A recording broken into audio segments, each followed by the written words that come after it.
Good evening, guys. Good evening. This is my 8 o'clock view here. 8 p.m. guys. Alas 8 ng gabi. It's my view here today or tonight. Ayan, para pa ring maaga, no? So, 8 o'clock na, guys. Tapos, malamig ang simoy ng hangin.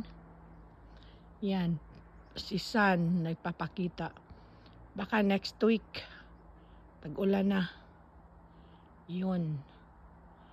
Thank you, Lord, for this day. For this beautiful sunset. Thank you, Lord. Ayan. Ang ganda, guys, di ba? God bless everyone. Bye.